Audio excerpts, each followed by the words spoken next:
Asherlo. It'll be grand. Holy mother of Jesus, it's a huge week for movies, everybody. Big week, big month, big time for movies, people. Why is that? The Mortal Kombat came out. Oh, I know, right? Oh. Huge time for movie fans. We changed the scene, didn't it? Yeah, oh man, it's going to change the entire landscape of filmmaking as we know it lies. It's the Oscars. The Oscars were on, everybody, and we are two Irish idiots here with another episode of Sure It'll Be Grand to talk about the Oscars and talk about a little bit about the Best Picture winner, Nomadland. Yeah. There you go. Dan, do you follow the Oscars? Are you an Oscars fanatic?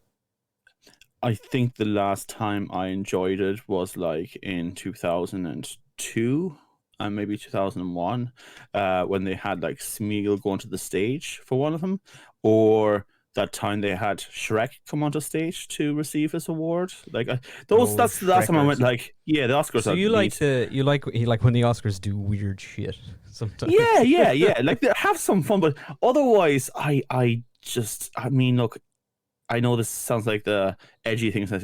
It's a bunch of millionaires giving each other awards. I don't care. Yeah, I think for me, I've always sort of, I guess, bought into the romanticism of the Oscars in general. For me, the Golden Globes is a pile of piss, and that's generally just rich people patting each other on the back and saying, "Hey, well done! You spent a lot of money on this thing, and here's a prize for you."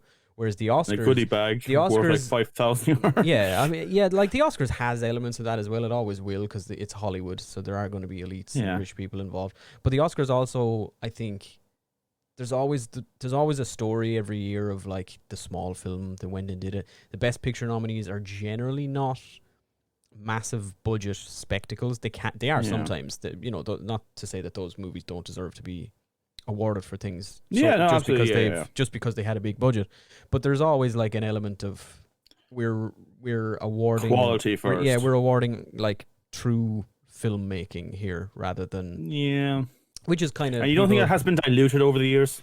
It has. There's been, and this is the thing for me about the Oscars is that it's different every year.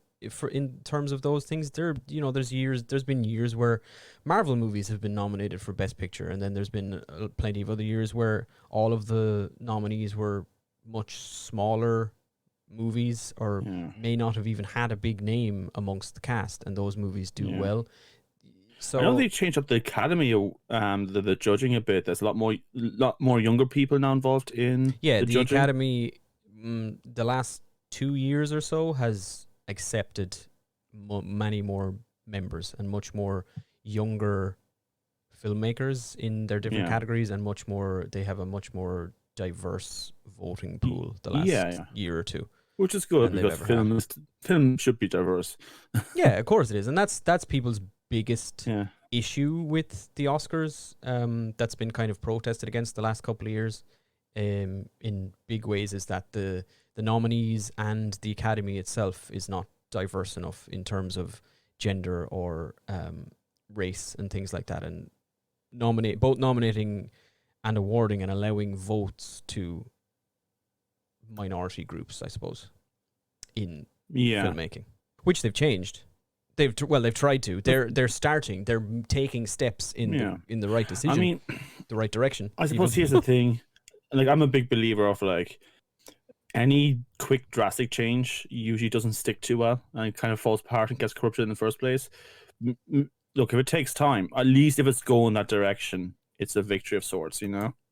Yeah, and that's why I think maybe a couple of years ago, their nominees and the awards were probably seen by many as like reactive to the negative feedback that that the Academy was getting for their awards. That they kind of went, "Oh, you think we don't nominate enough people of color? Well, here we did. Look, we nominated this movie." Yeah. So, but they have, I think, broadened that by like accepting and not accepting, but like giving Academy membership to more diverse groups and people of color and things like that. The Oscars It's themselves are going to change to reflect that, but it still will. Of course, because they are the Oscars. Yeah, that's like, who. That's who votes. That's the thing about the Oscars is it's not necessarily a popularity contest or a vote of. It's not a. There's no public vote really. You don't. They don't throw up. It's not like the MTV. Oh, could you imagine? They throw up a public poll on Twitter and say, "Pick your best movie." Yeah, and it's just like spamming. Best kiss kind of crap. Like, but not that I like those kind of. They're fun. Crummy stuff too. Those are more fun. But it's people. It's people who work in the film industry voting for what they believe was the best in that category each year. You know, the directors vote for best director, the actors vote on the actor, and then everybody votes on best picture, as far as I'm aware. Every Academy member votes on that. So it's lobbying, is it what you're saying? Yeah, cool. There's lobbying to it. Obviously, each year, so like studios are very particular about. If they might have a fantastic movie that everybody adores and is critically acclaimed, but if a studio doesn't think it has a chance of winning anything at the Oscars, they won't submit it to the Oscars. They won't push it in that sense. Because they want to see it as a loss. Because they'd rather like not put the effort in and like send out screeners to journalists and like kind of lobby a bit for a particular talent to win an award than. Okay, but aren't like nominations seen almost as a award in its own right to be nominated? Yeah, they are. They are. They would be. Yeah, but there's the nominees are. They kind of start with a long list. In like the best picture long list, I think is like 40 films or something, and then they narrow that down to the nominees. So making the long list is not usually seen as a big thing, like because there's so. I guess final nominations. Yeah, they're like making the long list. There's so many names on it that it's kind of just like, here's 50 movies that were good this year, and then the Academy cuts that down to. I think Best Picture is like max. They're allowed to have 10 nominees, but they for some reason don't every year. Like they expanded it. It used to be 5, and then they expanded it to 10. Like a few years, not recently, but like a few years ago. I mean, you make the show go on forever. To be fair, and but Oscars already goes on forever. But I think that since they expanded Best Picture to 10 nominees, they've only done it once. I think they normally end up with like 8 for some reason. But I suppose it depends on how they do the count. Maybe it just boils down to so many each time. But it is. Best Picture is open to have 10 nominees. So if there's a movie that they really want, they can be like, we want it to be nominated. It might not win, but we want it to be nominated. I say what they do, they probably have a benchmark that people have to get a certain percentage on a movie to get over it, and anything that's below it gets thrown away. So that's probably why they don't reach the 10 quota every single time. So I imagine the only time they get the 10 quota is that they got too many people getting over it, and then just kind of like, cut away people. I think that's exactly how they do it. Yeah, because the Academy members vote for movies on the long list to make their nominees, and then they vote again on the long voting process.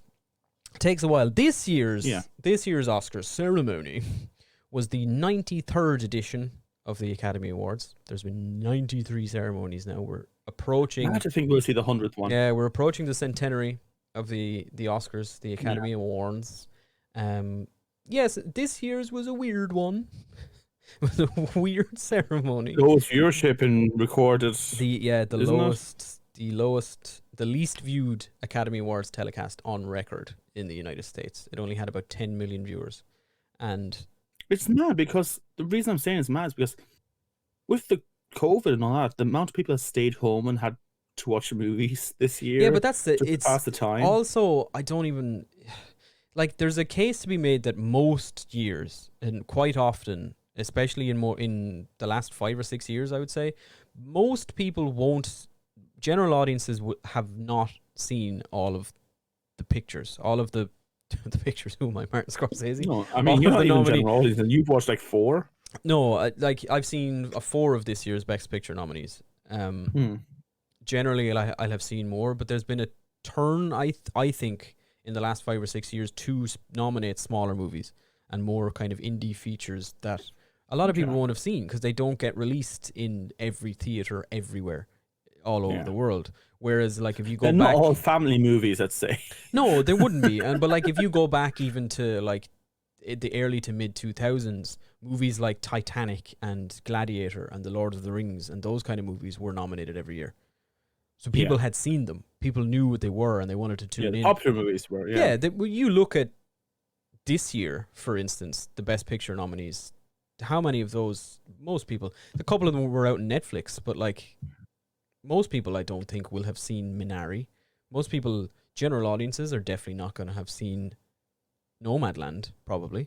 I'd raise that and say most people haven't heard of these movies. Probably not. No, most people don't know what they were, and I think that definitely like for like non. I don't want to just like general movie enjoyers. General audience, they don't know what the movies are. They're not going to watch the Oscars. Well, no, because it costs fucking money to watch movies. Yeah, they're not going to see it. I'm like, oh, they look at the nominees, don't know any of them. Why would I watch? I don't care who wins. I haven't seen any of the movies. I don't even know what these movies are. Who is Nomadland? what is a Minari? Like, they don't care. So it's low, but it's been dropping, and it's been dropping. The numbers have dropped. Like, this year was about 10 million. Last year, I think, was about 18 or something. Which is mad if you consider all of America, even just America. Like, and if you went back to like more than 10 million. 2014, 2015, it was about 35 million people watched the Oscars that year. So it's dropped drastically in the last 10 or so years. It's gone from 1 in 10 people to 1 in 30 people. Like, you know, But then another odd thing about like this year's ceremony was delayed as well. So they announced last June, I think. They announced it early. They announced it like June 2020. They said, we're delaying next year's Oscars. It's normally, the Oscars are usually in February every year, at the end of February, like last Sunday in February. Yeah. Because it's usually right around my birthday. Which they did it for you. They do it for me, is how I always do it. But so they announced it super early. That's why you like the Oscars. That's why I love them, because it's a celebration of me. But they they never mention you weirdly, but you know. They don't need to. I know that they're doing it for me. They pushed it I'm back. sure if you like broke down what Oscars meant and like the C's for Cosy, like 100%.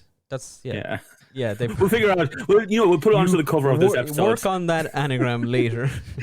We'll do it on the cover, like for people to see, or in the post, whatever. They pushed it back from February to April, because they said that a lot of movies last year were delayed, like didn't come out when they were supposed to because of COVID and cinemas being closed, and they pushed back the period of eligibility for a movie to be considered for the Oscars, which is generally like, so 2021, had it gone ahead in February, if your movie is released in, I think it's a date in January afterwards, it can't be considered for the Oscars. So it basically takes in like the whole of 2020, and then if you have a movie that comes out like a month before the ceremony, you're not going to get nominated for this year's Oscars, and you're probably not going to get nominated for the following year because the Academy will forget about it. They have quite short memories, so generally movies that come out in like February, March, it's going to have to be a pretty big movie for it to get nominated for the next year's Oscar ceremony, because they'll forget about it. Maybe I'm ignorant, but not a lot of amazing movies come out in February, March. No, but and that's why. That's why, because they if they want an Oscars run and they think it's worthy of all these awards, they'll release it much closer to awards season, which is generally like December to February. Don't you think that's kind of a problem with movie making then, that an award show dictates on when and how they start and finish the movie? As in terms of release dates? I feel like an award show should have an impartial effect on movie making, surely. Yeah, I mean it's not just the Oscars. It's all of the awards. It's awards season, and then it's also. But that's what I mean, and all of them shouldn't really. It's also film festivals as well. There's a prestigiousness to, say, a movie premiering at Sundance or premiering at like Venice Film Festival or Toronto. That is, I don't know if it's kind of like a self-contained, like a Marvel movie. Somebody who loves just like popcorn flicks and goes to the cinema to see big movies or whatever is not really going to care if you have a Toronto Film Festival wreath stamped on the front of your movie. They probably won't care. But among film industry people, it's a big deal. Yeah, because they'll hire that guy next time because Oh yeah, he won that 100%. And the award, thing, let's but bring the him, thing, yeah. and the thing then about the film festivals is that a lot of movies that will debut at say Sundance or things like that, the movie is made and it's ready, but they don't have a distributor. So the movie will premiere at say It's advertising. they'll premiere at a film festival, and the audience is full of people from Netflix or from, you know, Disney or like big production companies who will then buy the rights to the movie for like millions of dollars, and then they get to stamp their shit on it and release it to the world. So it's a weird way that it all works, but it's the same everywhere. It's not just a global thing. It's the same in Ireland. If you want to get your short movie noticed, you have to submit it to like the Galway Film Fleadh or something to get people to see it. I've never heard of that in my life, but cool. The Galway Film Fleadh, that's probably the big one in Ireland. You know, we don't really have a big.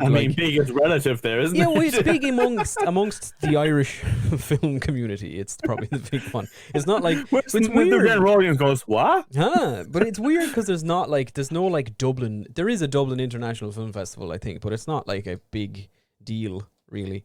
It's cool. It's cool to be involved. Don't get me wrong. I'm not trying to shit in the film festival, but it's please hire me. please let me curate the next film festival. I have no qualifications, but I can do it. Trust me. But yeah, I have a podcast. I review movies all the time. I didn't. Yeah, listen to the hours and hours of me shit talking about movies and tell me I don't know. In America, randomly. Yeah, fucking bastards. Anywho. Yeah, so the 93rd Academy Awards. So many American friends who listen to this show, and I'm just like, oh, God's sake. But they'll hate listen now after a while. That's the plan. So this year's Academy Awards held last weekend, the end of April this time, pushed back by 2 months from February. And it was they said very early on that they were like, no, the Academy Awards are happening in person in 2021. They were just adamant. They said it's happening. We're doing it in person. This is our big shot. The film industry is all coming together for a night of glitz and glamour and love. Yeah. And they kind of did that, but not really. They had like their usual spots in Los Angeles at the Dolby Theatre and Union Station, and they had I think 170 guests at that, but the guests were like just nominees and who they wanted to bring. There was nobody else allowed. Unless you 10 seat between everyone. Yeah, so it was just everybody side-eyeing each other like, this is who I'm up against. But everything was, you know, socially distanced and all that kind of crack. But then they also set up another event like all over the world. There was one in London, there was one in Korea, there was one in like they were just everywhere, like smaller like scale things for certain nominees who, you know, couldn't travel to Los Angeles. I think Bong Joon-ho, who won Best Director and Best Picture last year for Parasite, he presented Best Director this year from South Korea because that's where he was. Okay. So they set up a thing there for him. But then weirdly they wouldn't let Anthony. Anyway, we'll get to that later. Yeah. So this year's, I guess, right. We'll make our way through the list. Nominees and winners of the big awards. I'm not going to cover all of them because there's a lot of awards and some of them are like. There's best sound and there's 2 awards for like sound that seem to be the same, but who knows. The big one, we'll start smaller. Best animated feature this year, the nominees were Onward, Pixar, Over the Moon, Netflix, a Shaun the Sheep movie, Farmageddon. So I'm sorry, it's just funny to say Shaun the Sheep nominated. I know, because it started as a little show like on like in British TV, and we were getting it kind of on RT2, and like suddenly it's like this most ambitiously big fucking phenomenon. It's so strange to see. Soul, Pixar, and Wolfwalkers from Cartoon Saloon here in our hometown of Kilkenny. So congratulations to those guys. Their 5th, I think, nomination. The winner in that category was Soul for Pixar. Did I ever tell you about the time I shit-talked the guys who made Wolfwalkers in Kilkenny? You shit-talked them? What, like to their face? I just, no, kinda. So, right, they had a little bit of a gallery in Kilkenny Castle, right? And I was with our mutual friend Stuart, And we were going through the gallery, having a look at it. And I started saying, like, I fucking hate this. I'm not a big fan of the style. Don't get me wrong, I know it's a good style. It's not my thing. And like I was just saying, no, that doesn't make sense. This is kind of rubbish. And then I turned the corner, and one of the guys from Saloon was sitting at a table in the middle of the room talking to a bunch of people. I went, oh Yikes. no. Yikes. Do you know who it was? I don't, and I love your movies. Was that for Book of Kells? I think it was. Or which movie was it? When that came out, yeah. Kells, They do this. They do this for anybody who's not from Kilkenny, which is quite a lot of people. They do this every year. Where I thought there was mostly no, everybody's Kilkenny from Kilkenny. Kilkenny Castle here, a big, lovely castle that has like an art gallery in it, and Cartoon Saloon, the creators of Book of Kells and Wolfwalkers this year, usually have like an installation featuring all like concept pieces and stuff from the movie that's out that year. It's very nice, cool. actually. Very nice. I just didn't like the contents. But yeah, Soul won Best Animated Feature. I mean, I didn't care for Soul really at all. I thought it was fine. I don't think it'll ever stick in my head. I can see why people loved it. I can see why people loved it. I'm just annoyed at this point that the Academy seems to think that, Pixar released a movie, automatically they win. It's like it's like a given at this point. It's like they don't really look. It's just like, did Pixar throw something out this year? Yeah, go ahead. They just give them the award. They win every year. It's like an automatic vote. Okay, but this year, for example, can you think of a movie that came out in the last year that's animated that could compete against any of those there? I could probably if you gave me a minute to think about it. But okay, not off the top of my head. I'm not going to sit here and silence. Okay, fair enough. All right, yeah. But yeah, I mean, yeah. I don't know. I look at the other movies, and I still think I probably do prefer Soul out of the final nominations there. But that's not a high bar. Yeah. It's I don't know. Animated movies are a weird one in that there'll always be one that kind of flies under the radar, or one that looks terrible, and suddenly everyone's like, "Hey, that's amazing!" Like The Croods or something that came out a couple of years ago. Like what? Huh? Nothing. No. What? No. I actually genuinely didn't hear what you said. I said Kobo and 2 strings. I don't like. Oh, Kubo. Yeah. I loved Kubo. I don't like that studio very much. Because they did like Coraline and stuff like that as well that I hate. Oh yeah. Hate with a passion. But I liked Kubo. But here's the thing again, I understand it's a really well done style. I understand the water puts into it. It's amazing, but not for me. It's just personal taste. I just don't like that kind of thing. But I liked Kubo against all odds. Yeah. I really liked Kubo. Anyway, that was Best Animated Feature. Soul was the winner there. Best Documentary, which is one I always like to look at because there's always something great in it. The nominees this year were Collective, Crip Camp, The Mole Agent, My Octopus Teacher, and Time. Now, this was a shock to me because My Octopus Teacher won Best Documentary. I don't think anybody expected it to. Do you know, have you seen My Octopus Teacher? Are you aware of it? I haven't seen a single one of these movies. So My Octopus Teacher is on Netflix. It's a good. I'm not trying to shit on My Octopus Teacher. It's a good movie. It's a good documentary. It's about a man who like basically befriends a wild octopus in South Africa, and he kind of he goes like diving every day to the same spot and like meets the octopus, and the octopus eventually like actually like. It's kind of just a showcase on, it's about family and stuff like that, but it's also a really interesting look at how fucking smart octopuses are. I've said this before. When we were in Boston, we went to the aquarium. I was there's this big, massive octopus, and there were loads of kids around us looking into the tank of this octopus. And it was looking at the kids, and I go, no, that's cool. And then it turned to me and looked me in the eye, but like looked me in the eye the way that a person looks you in the eye, and it went, oh, it's observing me. It's not just smart looking at me. Like, and that's the thing about this. The documentary is really interesting to look at that things, and you can see the first time he like goes up close to it, you can see the octopus kind of looking at him, going like, "What the hell is this thing?" Kind of trying to figure it out. And by like after like a couple of weeks, the octopus is like actively. The octopus now knows that he's there watching things, and the octopus uses the fact that he's there as part of its hunting in things. So if it needs, it will like place him between it and what it's hunting, so the thing it's hunting can't see it, and if it needs to flee, it'll hide behind your man, and it like actively uses it as part of its like hunting rituals when it's hunting certain things, and you can see it like it using shells as like armor when it gets attacked by sharks. It's crazy. It's a really good documentary. I'm just shocked that it won over Time, which is a documentary. Time is a documentary about a man who's like serving a life sentence in prison for I believe like a crime that he didn't commit and stuff like that. It's all real?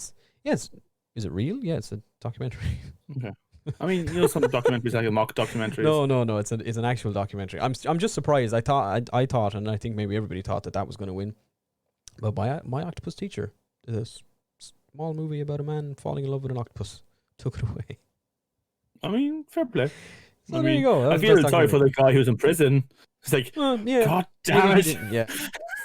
Yeah. Anyway, my Octopus Teacher. Where do we go next? Let's do supporting acting noms. Best Supporting Actor: Sacha Baron Cohen not for Borat, for Trial of the Chicago 7. Daniel Kaluuya for Judas and the Black Messiah. Leslie Odom Jr. for One Night in Miami.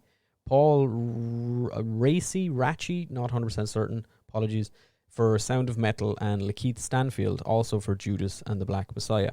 Now this was the weird one in that Daniel Kaluuya and Lakeith Stanfield, to me, were both the leads in Judas and the Black Messiah.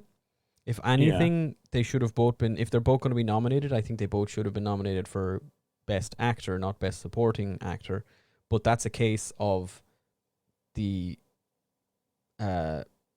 studio would have decided to submit them for Best Supporting Actor, probably because they thought they had a better chance in that category than in the main Best Actor category. Or rather than, they also may not have wanted to separate them. It would have been really hard to make a case for, say, Daniel Kaluuya to be nominated for Best Actor and Lakeith Stanfield for Best Supporting, because they're definitely both the leads in the movie.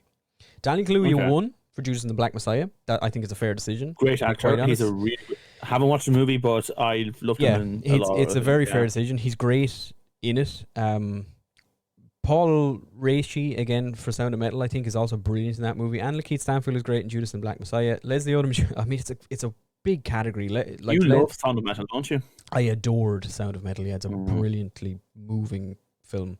Leslie Odom Jr. in One Night in Miami is also a very good performance. Sacha Baron Cohen in The Trial of the Chicago 7, he's good in it. It's just like, it maybe feels like a case of he's not playing what people are used to seeing from him. It's more of a serious role in a serious movie. So maybe that kind of like tipped people towards that. But yeah, Daniel Kaluuya won, no complaints. He's a fantastic actor, well deserved. Best Supporting Actress: Maria Bakalova for Borat subsequent movie film. Glenn Close for Hillbilly Elegy, which is a weird, anyway. Olivia Colman for The Father. Amanda Seyfried for Mank, and Yoo Jung-yoon for Minari.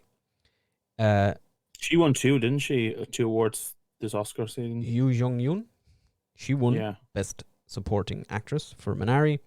She is the first Korean actress to ever win an Academy Award for acting after Bong Joon-ho won for Best Directing and stuff last year. She's the first Korean actor to win an acting award at the Academy Awards. Minari, unfortunately, I have not gotten around to seeing yet. I really, really want to. It looks like an incredible film. It's about a Korean family who moved to the United States, like the American Midwest, in like the 1980s and like start a farm and stuff. It looks really, really good. But unfortunately, to my regret, I have not gotten around to seeing it. The acting nominees: Best Actor, Riz Ahmed for Sound of Metal, Chadwick Boseman for Ma Rainey's Black Bottom, Anthony Hopkins for The Father, Gary Oldman for Mank, and Stephen Yeun for Minari. Now, this is the award that caused all the controversy this year. Yes, it is. Yeah. Because so this year's ceremony is the first time since 1972 that the Academy Award did not end with Best Picture. Best Picture is always the finale. It's the biggest award, and it's always the last thing in the night.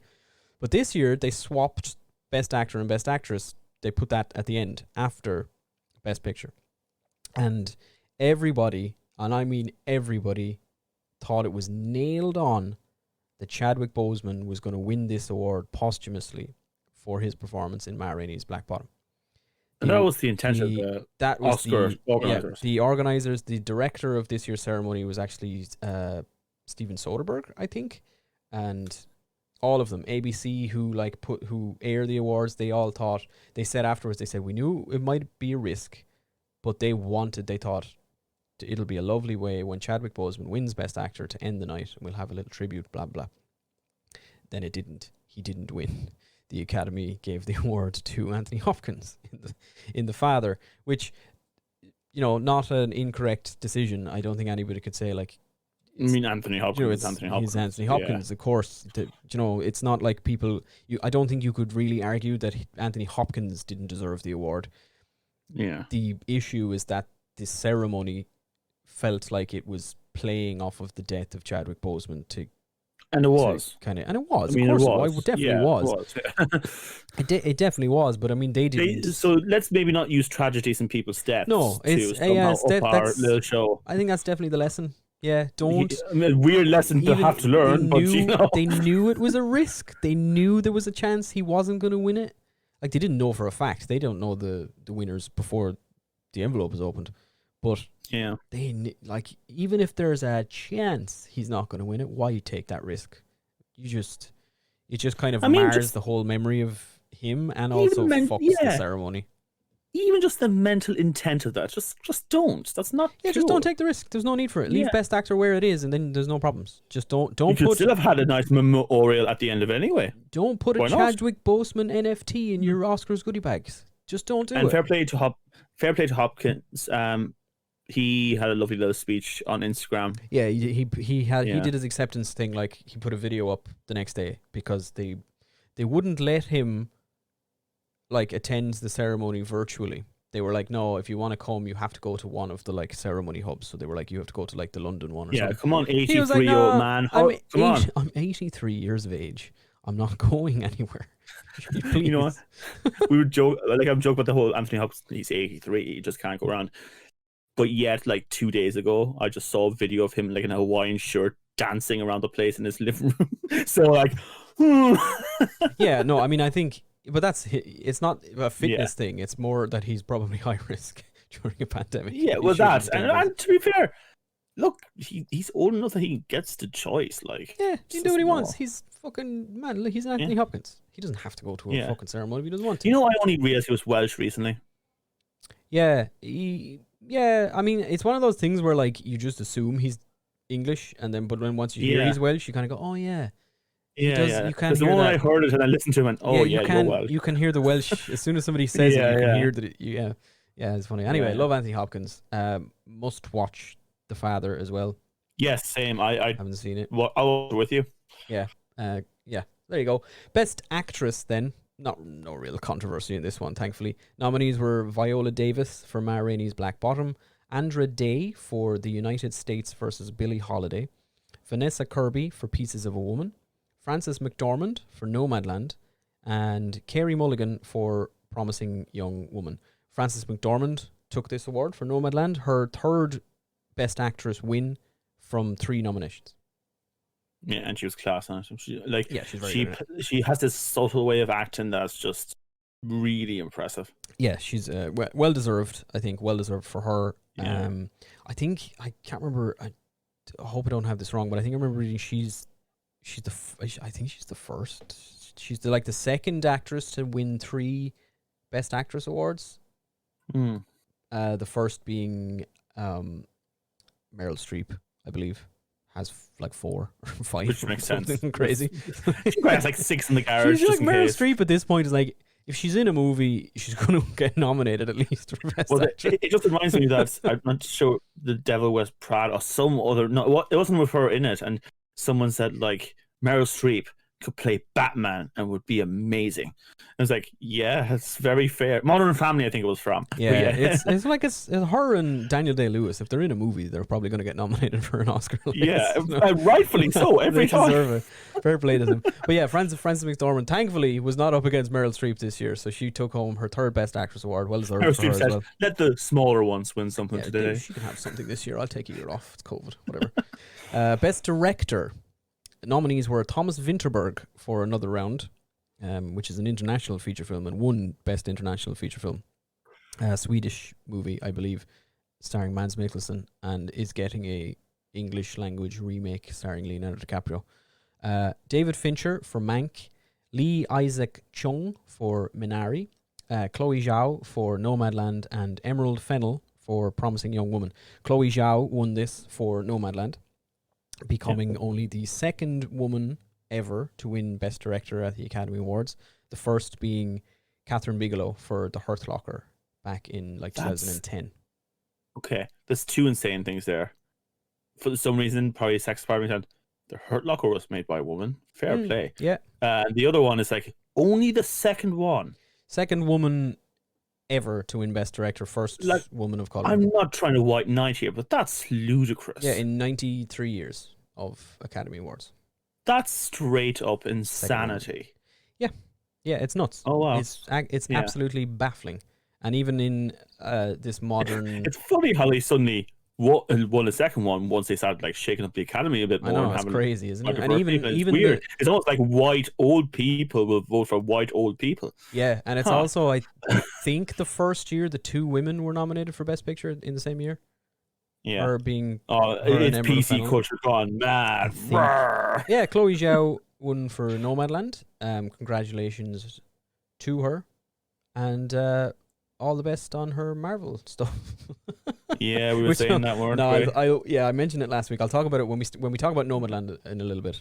I'll go through it because her upcoming slate of movies that she's working on is ridiculous. Yeah. Best Picture, the big one then. We're ending our list on it, even though the Oscars didn't. The nominees were The Father, Judas and the Black Messiah, Mank, Minari, Nomadland, Promising Young Woman, The Sound of Metal, and The Trial of the Chicago 7. 8 nominees. The winner was Nomadland, which I think everybody expected. Honestly, yeah. Nomadland had been absolutely sweeping up across all of the awards season this year. It was winning everything. I think it's I think Nomadland before the Oscars had won 93 awards, and its second place behind it was maybe Minari with 30 something. Nomadland was just going to win. It was just it had clean swept almost every award ceremony. Now it wouldn't have been of the four Best Picture nominees that I've seen, which were Judas and the Black Messiah, Nomadland, Sound of Metal, and Trial of the Chicago 7. My personal pick out of those would have been The Sound of Metal, of the ones I've seen. But I don't think anybody can really say Nomadland wasn't deserving of the accolades that it's won. That was the big. That was the big thing. I think those were the big awards. I think there was a lot of firsts this year, as we mentioned. Chloe Zhao was the first woman of color to win Best Director. It's the first time in Oscars history the 2 Asian actors were nominated for Best Actor. It's the first year 2 women were nominated for Best Director in the same year. It's the first year an all-black producing team was nominated for Best Picture. It's the Mia Neal and Emeka Wilson are the first black women to be nominated and also to win for Best Makeup and special effects or whatever. Soul is the first Pixar movie nominated that features a black lead, and Yoo Jung-yoon is the first Korean to win an acting prize. So a lot of firsts, I suppose, at this year's Oscars. Yeah. So that's good. I think it's good. Yeah, that's cool. It's very good. Yeah, no, again, diversity. I mean, even look, if you want to step away from, I hate saying this, I don't agree with politics, because it's not politics, it's just fucking basic human rights. But even if you want to step away from that and go purely on a quality of art, you want different stories in there. You want different perspectives. You can't just keep on having the same. It just, on a pure technical level, it gets boring. You know? Yeah, and I agree with you 100%. And I think, I forgot to mention Best Cinematography, which was won by Eric Messerschmidt for Mank. And I like that name. It popped in. Yeah, John Jacob Jingle Messerschmidt. It popped into my head because Mank, I think, was nominated for 10 awards this year and won 2 maybe. And if Mank had been released even 5, 6, 10 years ago, Mank would have won everything. Right. Mank, if anyone is not aware, Mank is the telling of the writing of Citizen Kane. Wow. It's a Hollywood movie about Hollywood movies. So I mean, that is Academy fodder. It's just like built like the Academy will go, oh yeah, I love it. Like literally the epitome of riding on the coattails, like the coattails. Yeah, big time. And that's I haven't watched it because, to be honest, I don't really have any interest in it personally. I don't. Yeah. It's David Fincher, so there's probably something interesting going on. I'm not a massive David Fincher fan, but I can't deny that he has made some excellent movies.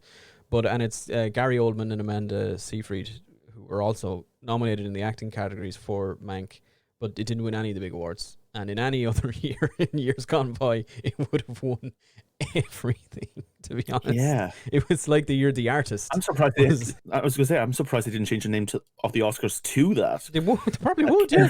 Yeah, and that's what it's about. It's about the fellow who wrote Citizen Kane.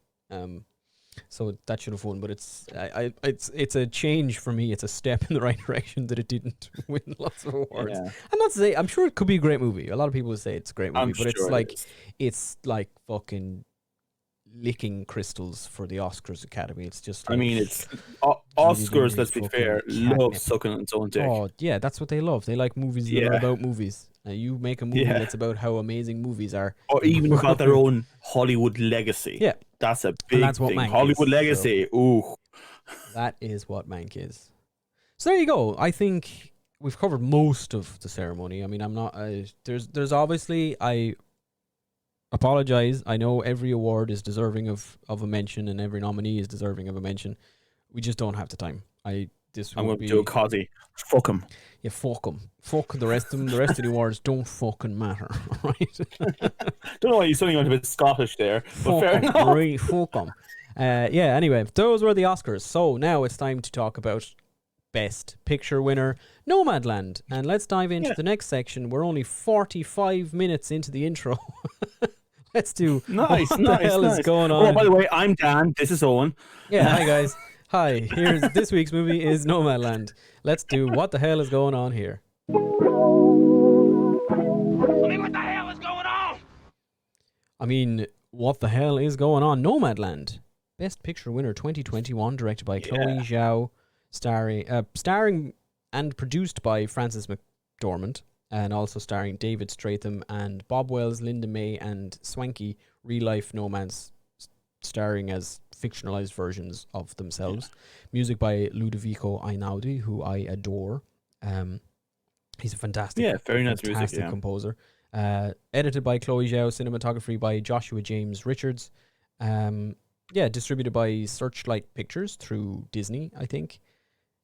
I hope I have that right. And it's based on a book, a non-fiction, like a journalistic book called Nomadland, Surviving America in the 21st Century by a woman named Jessica Bruder, which is a journalistic depiction, non-fiction depiction of nomads in America. And there's no linear storytelling, like it's just like these things that happen to this person as it happens. Yeah, and that's what the movie itself is about. A woman named Fern, who is played by Frances McDormand, who I guess lost everything during her husband died, the Great Recession. Her husband, the company her husband worked for closed down the site in the town that they were in, and then her husband passed away, and she kind of lost everything. She packs up all her stuff and decides to live in a van and travel around all over America, I guess, just wandering around looking traveling to get like seasonal work in places that it's available. And that's kind of Nomad almost. she's a nomad, yeah. And that's I mean that's the movie. Like it's a very much a quiet sort of character study and a look at the. It's not. It's strange to me in that it doesn't necessarily romanticize this life too much. It does in places. There's elements of it that obviously it makes everything sort of seem okay in rather than romanticizing it. It doesn't say this is a beautiful life, but it kind of just says it's fine. There are good elements to it. There are, there's good things about it, and it doesn't really. I like the honesty of that. Yeah, but it never really lingers too much on the bad things about this kind of nomadic lifestyle or how difficult it is to live out of a van and stuff like that. Yeah, I think the hardest thing we kind of see is just like how it can be a bit of a pain. It's like, oh, we have to do this and we have to do that. Yeah, it's not as easy as living in a fixed place. But it's not, the movie is not really trying to say this is awful. These poor people that have to live like this. Like this poor woman lost everything and now she's miserable and she's being forced to live in a van. It's not really like that. Yeah. I suppose it's sad. There's elements of that it's like, oh Jesus, that's tough.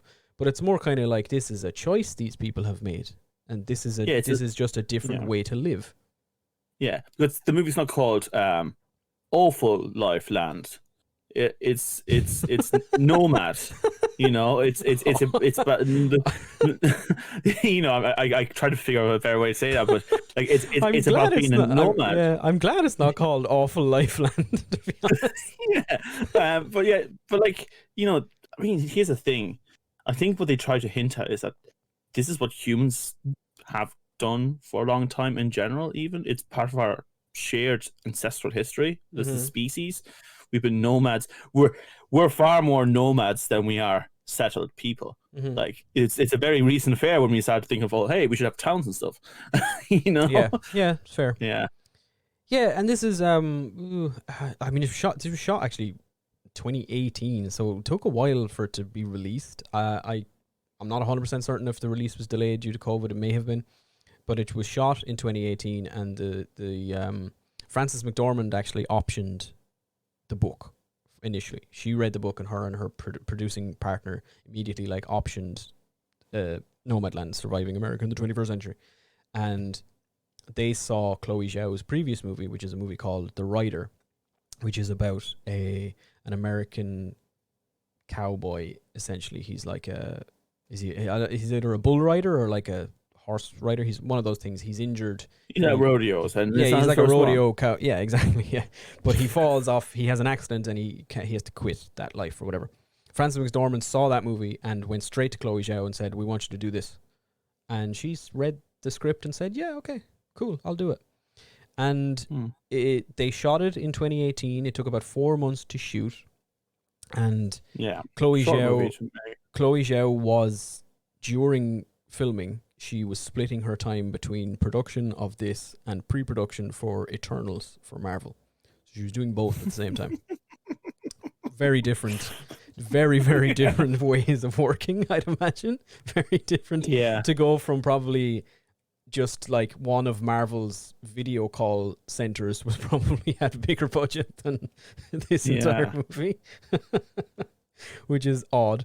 But they shot it, the cast and the crew actually did it. They lived in vans and they traveled all across.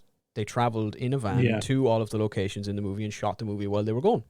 Yeah, and generally, if you look at the cast, you find some really interesting things that a lot of the characters in it are real people, or they named a lot of the characters after the actor's name.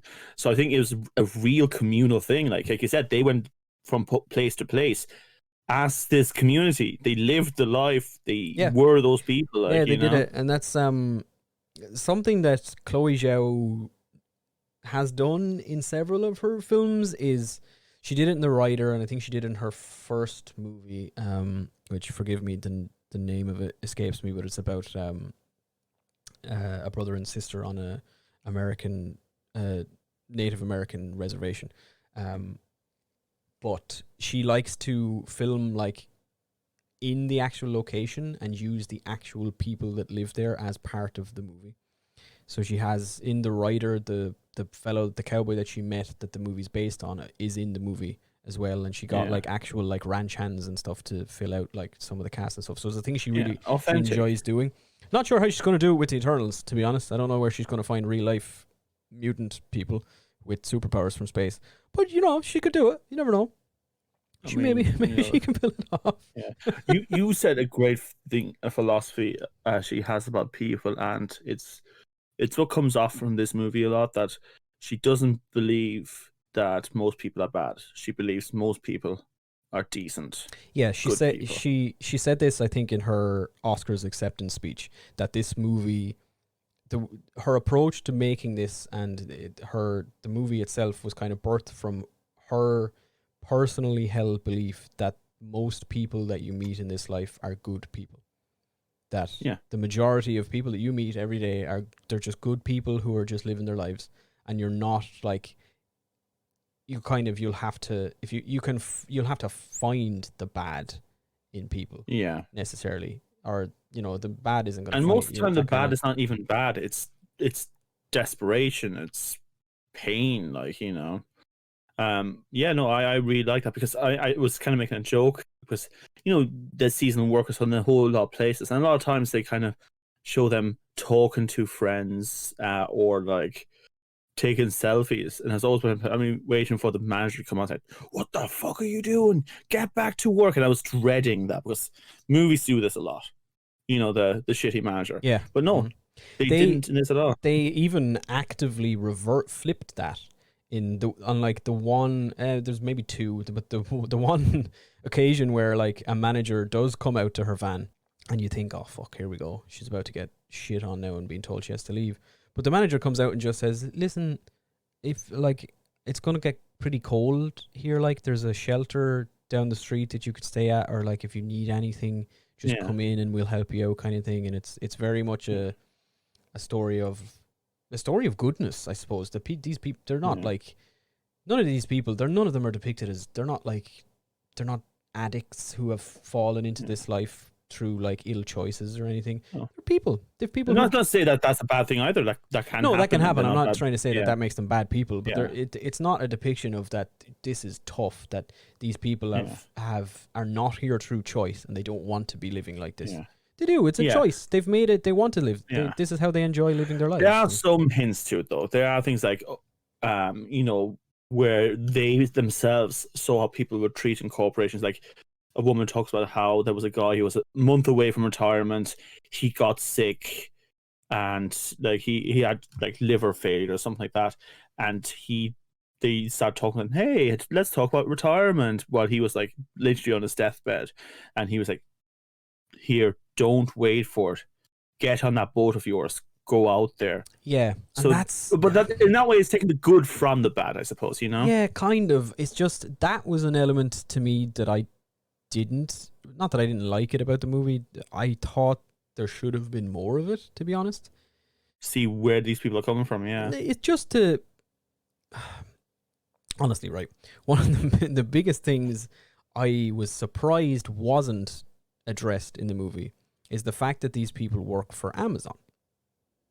Yeah. They work in like an Amazon shipping company seasonally. They return there like once a year to take up like 6 to 8 weeks work in an Amazon shipping facility, and Amazon pays for their RVs to be parked in like next to the factory, and they go to work there like whatever 6 to 7 days a week. Yeah. I thought, because that's one of the first instances you see of this lifestyle in the movie is her working at this Amazon facility. Oh, when she's walking down and she's smiling and saying hello to people, like, manager's going to jump out. Anyone's like, what the fuck I was just waiting for it, especially for a movie that was made today. I know it's set in like 2011, but it was made today when it was odd to see that it was never addressed, that like even just that facet of it, that working for a company like that is not ideal. I suppose it's not like a dream job or anything. I mean, as much as there was a positive note in the movie, I constantly said this is a dystopia that's happening now. Yeah, very much so. It was, and it's not. I suppose I can't fault the movie for not being about what I wanted it to be about. I guess. No.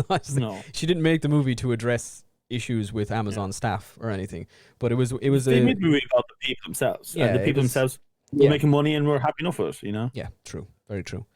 But yeah, big things about Nomadland. Nomadland was the first film to ever win the top prize at both the Venice and Toronto International Film Festivals. First film ever to do so.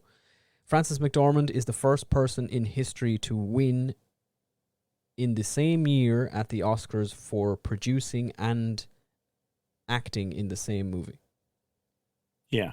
It's the first time anybody has ever won Best Picture for producing and Best Actress for the same movie, which is cool. Big thing for her. Right. Chloe Zhao, thanks to this movie, is now the single most awarded person in awards season history. Wow. She, this year, thanks to the Oscars, surpassed the previous holder was Alexander Payne for a movie called Sideways. Yeah. Which came out in like 2008, 9, 10, around that era. But yeah, she's the single most awarded person in a single award season in history. Fair play to her. Which is awesome. Now, yeah. Here's what I mentioned earlier that I just think this is fascinating.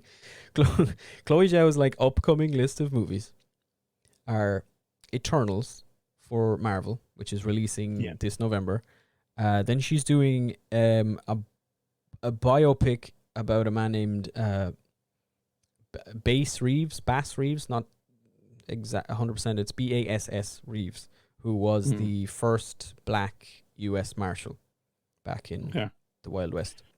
She likes telling stories of disenfranchised people. Yes, and she loves stories involving the American like Western iconography and things like that, which is interesting. Gorgeous. But yeah, she's making that for Amazon, and then then she's making a Dracula movie. She's doing Shaun the Sheep, isn't she? She's making a Dracula movie, but she is retelling Dracula in the vein of a futuristic sci-fi western. Okay, I mean, I guess she knows that eventually a lot of directors make schlocky sci-fi in their later years, but maybe she shouldn't go that fast. Doing it quite quickly. I'm not sure when that's happening. I don't know which one is... Well, Eternals is done. It's coming out in November, and there's constant, like every 2 weeks, there's a new news article saying how superbly, massively, incredibly impressed the people at Marvel are with what she's done with Eternals. Which I don't know is true, or if it's them trying to get out ahead of this is crap, but whatever. I mean, so far she impresses. So yeah, she's an impressive director. But yeah, it's just a really space and the Western, because those come together a lot in themes. Sci-fi Western, not necessarily space. Okay, sorry. I don't know. It could be. I mean, I think I just improved it in my head. To be honest, I want a Western vampire space movie. It's probably, I would say, like Western themes and imagery, but set probably in the future, and also Dracula's in it. Yeah, Dracula has like a laser pistol. That's it. Yeah, I don't know, man. It's just, it'll be something like, some gene virus has changed this person. Blah, blah, blah, blah, blah, he's been experimented on by Amazon. No, wait, what? Anyway, finally she gets back to the Amazon. I got you bastards. She listens to this show and she's like, shit, they're right. I should have shit on Amazon more. But yeah, I just think it's a really interesting slate of like upcoming projects that she has. It's kind of crazy. Also, there's an amazing picture online. I'll put into the comments of the post where she's holding 2 Oscars, and she is just the most shit-eating smile on the planet, and I adore it because it's been on every IMDb page I've been on the last 2 days. She's delighted. Yeah, it's great. She's an interesting, like, even her life. She's pretty young. Like, she's 39, I think, at the moment. She's born. For directors, right? Yeah, very young for a director. She was born in Beijing, I think. Her dad is like a pretty rich, like he owns like the biggest steel company in China or some fucking thing. Yeah. So she was sent to like good school. She was sent to England first when she was 15 to go to school. She went to school there for like a year or two, and then she finished high school in America, and then she went to university. She went to like a super elite Ivy League, like women's only college in Massachusetts, and then she went to NYU to do a master's in film afterwards. They're like the Tisch School of the Arts, and then like started making fucking awesome movies that all seem to be focused on sort of like the American dream and American Western iconography and all this kind of stuff. Yeah. Something she's obsessed and with. not like to. She doesn't glorify it either. She just talks about the reality of it, like. No, yeah, no. It's not like her movies aren't like fantasized dreamscapes of the American landscape. They're like kind of like that's the backdrop for a lot of it, and Nomadland is kind of the same as that. Like you get the shots of how the incredible like visage of Vistas, American vistas and all that kind of vistas. That's the word, not visage. But you do get that. You see it, but it's also kind of more like it's gorgeous. Yeah, that's a backdrop, and now let's look at the real people that live here, kind of thing. Which is cool. It's interesting, but it's really interesting to me that I suppose an international filmmaker has decided on that to be their kind of motif in a lot of their movies. It makes sense from a business point of view because the whole China's become more and more of a like market for movies from America. So it kind of makes sense to me that a Chinese person who's receiving all these American movies goes like, "Hey, I want to make some of these movies." Well, interestingly enough, China hates her. Oh, is it because she's been successful outside of China? No, it's because she did an interview back in like 2013 or something, and she basically like compared her childhood growing up in China to like prison and stuff. She said it, she kind of made some disparaging comments about life in China and the Chinese government and things like that. And now they hate her. Oh, I thought they were great, weren't they? And this year's Oscars ceremony was like pulled from TV in China. It was completely embargoed, and no news stations or anything were allowed to mention that she won or mention her at all. I always love how China proves someone by trying to disprove them. Like, oh, it's not like a jail. Don't look at her. You're not allowed to look at her. You can't look Don't at her. you dare. Ignore her. Whatever she just said, she never said it. All right? That's how we deal with this. She never said it. So there you go. Yeah, everything about the Oscars this year was banned in China because she was nominated, and they don't like her. There you go. I think her dad is still in China though. So she should be nominated for every single movie from now on, just to fuck with China. Just nominate. Yeah, just put her name on the ballot so that China can't show the awards ceremony. Or won't, rather. Who knows? Oh, you know what? No, I got an idea. Just for the next 30 years, get her to host it. Oh, she hosts every award ceremony ever. Yeah, all across the world. yeah, fuck them. Like, do that in general with everything. Like, put it in every Marvel movie. Because I know the Marvel movies are popular in China. Yeah. Yeah, well, there you go. There is Nomadland, as much detail as I could dig up and give you. Let's try some final thoughts. Wrong button. Let's try some final thoughts. Yes, Mr. Frodo. It's over now. So, final thoughts on Nomadland and I guess the Oscars too. Why do you keep going for a different accent? I'm just trying things out. I like accents. Okay, fair enough. On Nomadland, I thought extremely well acted. I loved the authenticity of it. I think that's the biggest thing they went for this movie. They tried to get it as real to the real thing. As much as we were saying, like, it doesn't necessarily harsh on the idea of what's happening in America in that regard, I still felt it was very dystopian. It felt very like, Christ, this is actually what's happening. It's pretty messed up. And the strange thing I found, a lot of people were like, oh yeah, this is a great time and all that. But they seem to have had personal issues themselves that kind of made them feel like this was fine, this is good. And again, I'm not against the idea of the lifestyle, but there seemed to be a lot of self-lying. Even the lead, Fern, like she's out there for not decent mental reasons, like, and not decent economic reason either. Like she was just basically said that you can just about survive out there, you know, whereas if you stay here, you can't. She was forced to. Yeah, she definitely was, and there's definitely a case of like all the people that she meets, even though they say that they're there, like this is how they like living.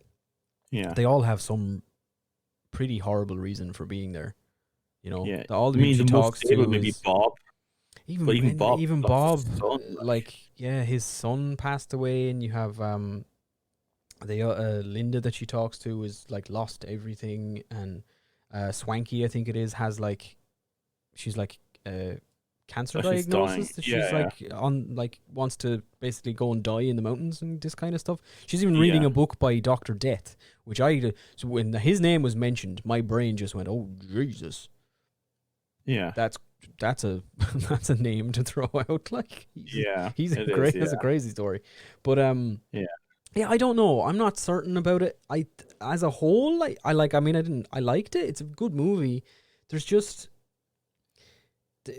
I don't know. There's an imbalance in it to me, in a lot of it. In that, I don't know. Maybe this is a people might get annoyed at this statement, but it almost felt like it should have been a documentary. It almost was, though. It wasn't though. Like the people that she meets are real, but they're not playing themselves. They're not like Bob Wells is not playing explicitly the real life Bob Wells. Swanky is not playing the real life Swanky. Their stories are kind of concocted and twisted a little bit, but there's an imbalance to me in between Frances McDormand acting as this person and all the other people being real nomads. And there's times where, as great as she is in the movie, the character of Fran is sort of lost at times. When she's, in particular, when she's talking to these other people, and it feels like it's an opportunity, it's a documentary style thing for these people to tell their real stories, and it almost could have been Frances McDormand herself just traveling around and talking to these people. Yeah. It's like a flip. There's, I don't know, it's just kind of, it's off keel a little bit at times for me. I think there's some strange editing choices in places. I don't know, there's just the Amazon thing just doesn't sit well with me for some reason. That's a personal thing though. That's not, I can't, again, I said it before, I can't give out to the movie for not being about what I want it to be about. I can't hate on a movie for not being a different movie, basically. But it's, I don't know. There's just, I liked it. I think I liked it, but just certain things I thought were a bit like just oddly chosen, I suppose is the correct term. I guess. I will say, no, I wouldn't watch it again. I will say, I think it's the most subtle acting I've seen from Frances McDormand in a long time. She's generally more, at least in roles I've seen her in, generally more, not even subtle. I won't say subtle. It's not. She's a subtle actress. Yeah. It's a subtle act. She always is good at subtle acting, but this is a happy character, I suppose. Different. She's happy, but run down. She's run down, but she's Fern herself feels like a happy woman. Like she's quite she's quite enjoyable and pleasant on most occasions. She's very she's and it's not. She ain't a bitch. She ain't a bitch. She's not angry. I suppose a lot of the time, which was nice to see. I don't know. That's my take on Nomadland. I guess my take on the Oscars this year. I don't know. I don't have any big complaints, really, to be honest. I don't think there was any big shocks, or there was any. There'll be articles. There's articles every year after the Oscars of like, Wolfwalkers was robbed at this year's Oscars, blah blah, and this kind of shit. And it's I hate that nonsense, because how many people are the Academy? How many people are in the Academy? Yeah, like judging. 10 thousands. Yeah, so I don't like, know. how can A somebody lot. be bloody well robbed? Like, There's like when it's just a vote. Academy membership is massive. Like there's a Yeah. board of the Academy that's like 8 people or something, I think. But Yeah, but you can't be robbed when it's just literally a vast majority of people's vote. opinions. yeah, it's just I don't know. There probably will be this year as well. There'll be an award. There is probably already articles talking in particular about Best Actor. But yeah, I don't know. I think it was a good ceremony. Was interesting. I hope they never attempt to do that again. I hope by next year we're back to just 500 people in a room. That'll be that. But yeah, there you go. That was the Oscars. Yeah. And Nomadland. And more of the Oscars in general than Nomadland this week. We're running over a little bit on time this week, so we're not going to do like a Jesus moment or anything. That kind of crack. I don't think Nomadland really lends itself to it either. But Yeah, there you go. What's on the agenda for next week, Dan? like I've done before, I'm going to hand out a few clues throughout the week, and you can guess. Oh, you haven't picked. I have. Oh, right, okay. last time it was because you hadn't picked anything. Excuse you, Mister. Let's vote for 3 different movies. Yeah. Because I can't come up with one choice. At least I had 3. Last time you did the clues thing was because you hadn't picked anything. Yes, well, not this time. All right, okay. Or did I? Or did you? I don't know. Maybe you'll tell me after the show, people. I'd be delighted if you did. Or maybe don't tell me. I'll figure it out from the clues too. Yeah, we'll do that. Until I have to watch it, so maybe do tell me at some point. That was this week's episode. As always, thank you to everybody who listened. Thank you for your continuing comments and messages and likes and shares and whatever the hell else goes on social media.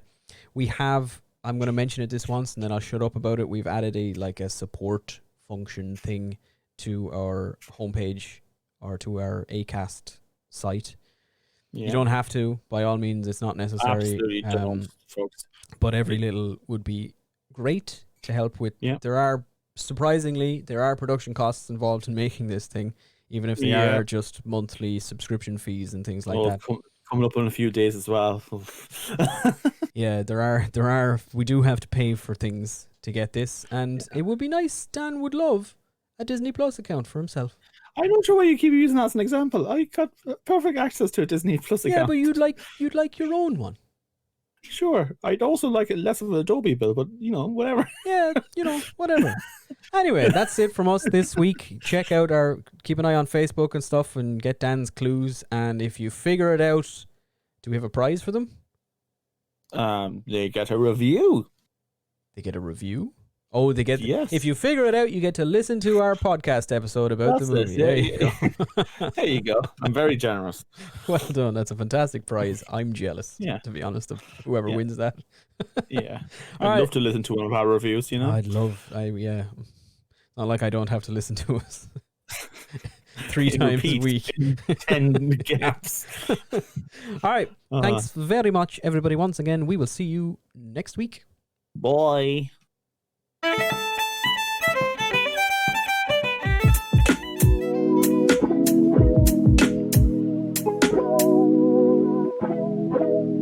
Asherlow.